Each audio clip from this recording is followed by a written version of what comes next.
Hey guys, Blue Jays Domain here, and it's about time we address the elephant in the room. That elephant being when the Toronto Blue Jays will begin to hand out extensions to their young players. The two big candidates are Vlad Jr. and Bo Bichette, but Danny Jansen is another obvious candidate. He is a free agent at the end of the season. But before we get any further, be sure to subscribe if you haven't done so already. I upload Blue Jay videos here every Monday, and I'm hoping to reach 350 before opening day. Thanks, and let's get into the video. So the very first question is, should the Jays extend these players? And the obvious answer is yes times infinity. They have to be extended. But the next question is, what could each of these players see as an extension? For Danny Jansen, I think he could see something like a 5-year, $50 to $60 million extension, and I think that is a pretty good area to sit in if you're the Toronto Blue Jays. I don't think Danny Jansen gets much more on the open market if he does eventually hit that. As for Vlad Jr., I think 12 years at $360 million seems right. That's a $30 million a year annual average for 12 seasons. While that does seem like a lot, the best comparison I found for Vlad's career was to a division rival, and that's the Boston Red Sox third baseman Rafael Devers. Both Vlad and Devers came up and they struggled to get their footing in the league in their first couple seasons. Then year number 3, everything clicked and they had a monster season. Then the league figured them out and they took a couple steps back after that season. As for Devers, we've seen him take those steps forward to becoming a really good baseball player, one of the top in the league. And because of that, Devers has signed a 10-year, $313 million deal. And for Bo Bichette, I could see an 11-year, $290 million deal. That would sit around $26 million as an annual average. For me, a very comparable shortstop is Trey Turner, and Turner signed an 11-year, $300 million deal with Philly at the age of 30.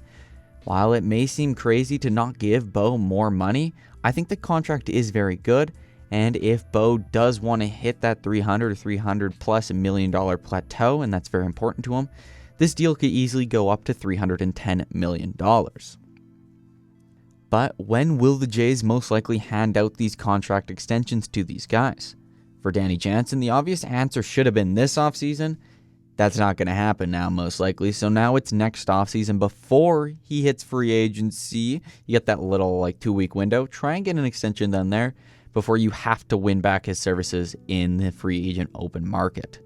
Not much more can really be done for Jansen. I doubt an extension comes during the middle of the season. The Jays don't really do that, and neither do players anymore. And as for Vlad and Bo, both extensions could come very, very different times. If Vladdy doesn't sign a deal to buy out his ARB years, I think his extension comes early into next offseason, maybe around November. If he does buy out his ARB years, an extension might not come until after the 2025 season, where there's the chance Vlad hits the open market. Now, obviously, the year he signs his extension determines the length, but ultimately, I believe he will go through arbitration. Realize the process is beyond stupid because what other sport has their teams take their star players to court to say, hey, you're not as good as you think you are because we want to cheap out on a couple bucks. And then he'll work out an extension and remain a Blue Jay for life. Simple, hopefully. And as for Bo, his extension timeline's interesting. After signing a 3-year deal about his ARB years, Bo has guaranteed money now until his free agency, and he may not be as open to an extension until after the 2025 season, which again revolves around hopefully not losing his services on the open market. The next note is, how much will these extensions handcuff the Jays? Financially, I don't think it'll hurt Toronto that much, as Rogers has now shown a willingness in spending money on a winning Blue Jays team.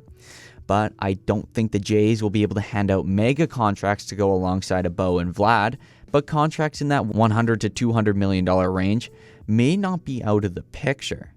Not to mention, there are also some very intriguing prospects on their way up that could help the Jays when it comes to financial flexibility. Other players who need extensions won't be nearly as expensive, like Jansen, Kirk, and Varsho. So let me know what you think of this. Do the Blue Jays actually manage to extend both?